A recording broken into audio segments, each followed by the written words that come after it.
자, 지금부터는 본격적으로 수업을 진행할 예정인데요. 여러분, 농촌 융복합 산업 들어보신 적 있으시죠? 하지만 정확한 의미를 아시는 분들은 많이 없을 것 같다라는 생각이 드는데요. 저 융복쌤이 쉽고 간단하게 알려드리겠습니다. 그럼 다들 집중하세요.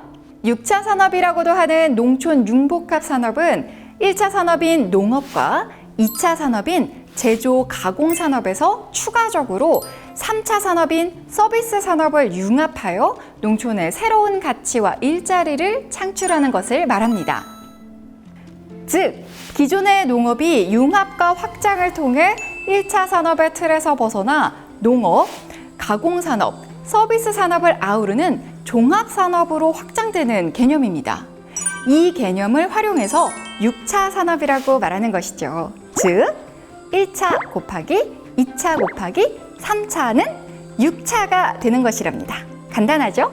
또 다른 농촌 융복합 산업의 이점 없냐고요? 당연히 있습니다. 이렇게 우리 농산물로 농업인이 직접 제품을 만들고 체험하는 농촌 융복합 산업은 농촌의 부가가치 창출과 함께 지역 경제 활성화에 기여하게 된다는 사실. 이뿐만 아니라 농업의 새로운 산업을 융복합함으로써 부가가치를 창출하는 농촌 융복합 산업은 우리 농촌의 밝은 미래를 보다 구체적으로 이끌어낼 수 있습니다. 자, 이 부분은 정말 두 눈을 부릅뜨고 집중을 해야 하는 부분인데요. 농촌 융복합 산업의 인증제도 어떻게 운영이 되고 있을까요? 왜 농촌 융복합 산업은 믿을 수 있다라고 하는 걸까요? 궁금하셨다면 지금부터 집중해서 들어보세요. 정부에서는 이러한 농촌 융복합 산업을 활성화하기 위해 농촌 지역을 기반으로 농촌 융복합 산업 활동을 하는 경영체는 엄격하게 선별해 농촌 융복합 산업 인증제도를 운영하고 있다는 사실 알고 계신가요? 인증 경영체는 농림축산식품부 장관 명의로 인증서가 발급되는 국가 인증제도인데요. 무조건 믿을 수 있는 국가 인증서라는 중요한 의미랍니다.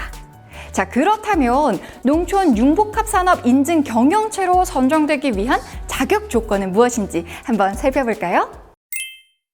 농촌 융복합 산업 인증을 위한 자격 요건은 크게 인증 대상, 사업장의 입지, 산업 형태 및 주재료 지역 비율, 사업 성과 이렇게 총 4가지로 구분할 수 있습니다. 자, 그럼 우선 첫 번째로 어떤 분들이 인증을 받을 수 있는 자격이 되는지 알아보도록 하겠습니다.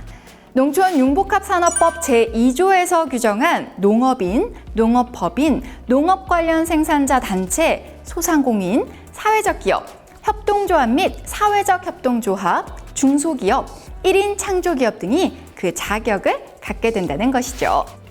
둘째, 사업장의 입지입니다.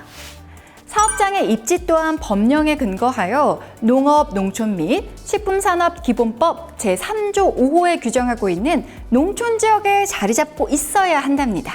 자, 여기까지는 쉽게 이해되셨죠? 세 번째는 산업의 형태와 주재료의 지역 비율입니다. 사실 이 부분이 조금 까다롭게 느껴지실 수 있는데요. 저 융복쌤과 함께 천천히 살펴본다면 어려울 게 없으니까요. 자세히 한번 살펴보시죠. 산업의 형태는 농촌의 1차 산업인 농업을 기본으로 해서 2차 혹은 3차와 융복합되었거나 1차, 2차, 3차의 3가지 산업이 모두 융복합되어 있다면 가능합니다. 자, 그럼 여기서 집중! 1차라고 하면 자가 생산뿐만 아니라 계약 재배, 지역 매입도 포함되니까 꼭 알아두세요. 가공품에 사용되는 주 원료는 자가 생산, 계약 재배, 지역 매입을 통해 생산되는 농산물을 사용하고 사업장이 소재하는 시도에서 생산되는 농산물을 50% 이상 사용해야 됩니다. 다른 시도와 접해 있는 시군의 경우 인접 시군도 동일 지역으로 간주하니까요. 잘 확인하시는 게 아주 중요하다는 사실. 네 번째, 사업 성과에 대한 기준을 알아보겠습니다. 최근 2년간 매출이 발생하고 평균 매출액의 최근 2개년 평균 농가소득 4,300만 원을 달성하였음을 증빙해야 됩니다. 4,300만 원은 농식품부 농림축산 주요 통계에 2019년, 2020년 농가소득 평균액으로 매출액 기준은 매년 변경될 수 있다는 점 꼭 참고해 주세요.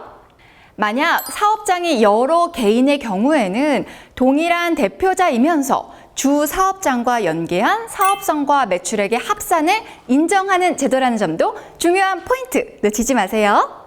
자, 마지막으로 서면 및 현장 심사를 위해 구비 서류를 증빙을 해야 하는데요. 일자리의 경우 4대 보험 신고 서류와 일용직 신고서, 임시근로자 근무 확인서 등의 서류가 필요하고요. 지역 농산물의 경우에는 자가생산 증명서, 계약 재배 협약서, 매매 계약서 등을 준비해야 하니까요. 빠짐없이 서류를 준비했는지 꼼꼼하게 확인이 필요하겠죠? 자, 지금까지 농촌 융복합 산업 인증 획득을 위한 자격 요건을 알아봤는데요. 어려운 내용이지만 융복쌤과 함께 차근차근 알아가면 어렵지 않을 겁니다. 경영체 입장에서는 조금 복잡하게 느끼실 수도 있겠지만 걱정하지 않으셔도 됩니다. 시도별 농촌 융복합 산업 지원센터에서 여러분을 언제든지 도와드릴 준비가 되어 있으니까요. 걱정은 금물! 자, 이렇게 다양한 자격 요건을 충족하였다면 농촌 융복합 산업 인증 심사를 신청하실 수 있습니다. 먼저 지역에서 농촌 융복합 산업을 운영하고 있는 경영체는 관할 지역 내에 위치한 농촌 융복합 산업 지원센터에 인증서 신청서를 제출해야 합니다. 이때 제출해야 할 인증 서류로는 인증 신청서, 사업계획서 등이 있는데요.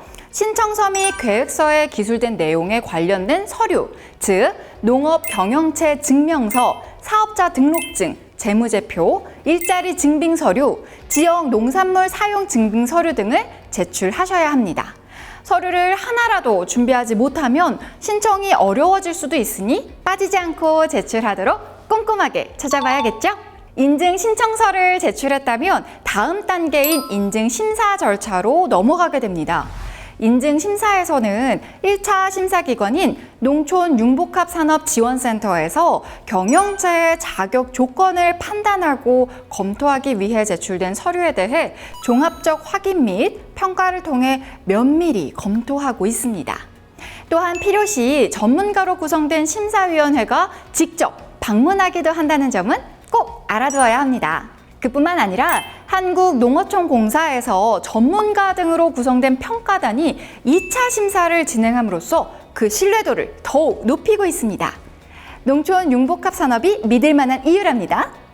이렇게 모든 심사를 통과하면 한국농어촌공사에서 농식품부로 인증 적격 경영체를 제출하고 농식품부에서는 최종적으로 인증 확정을 통보함으로써 농촌 융복합 산업 인증을 획득하게 되는 겁니다. 자, 인증 유효기간은 3년입니다.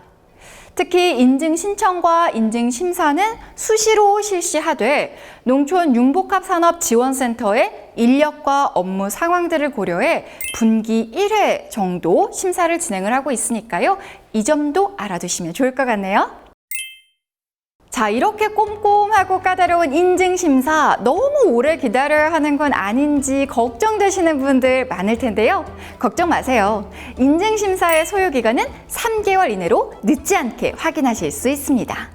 확정된 농촌 융복합 산업 인증사업자의 인증서는 지원센터의 사정에 따라 방문 혹은 우편으로 수령 가능하며 갱신도 쉽게 가능한데요. 인증 갱신은 인증을 받은 자가 유효기간 내에 사업계획이 변경되거나 유효기간이 끝난 후에 계속하여 인증을 유지하고자 할 경우 가능합니다. 자, 여기서 집중! 인증서의 유효기간이 끝나기 2개월 전까지 농촌 융복합 산업 지원센터로 인증 갱신을 신청하면 되는데요. 혹 기간을 놓칠까 염려하고 계시다면 편안하게 마음 놓으셔도 될 것 같습니다. 농촌 융복합 산업 지원센터에서 유효기간이 끝나기 3개월 전까지 인증 사업자에게 휴대전화 문자메시지와 전자우편, 전화 또는 문서를 통해 친절하게 갱신 절차를 통보해 준다고 해요. 번거롭지 않게 인증 갱신이 가능하답니다.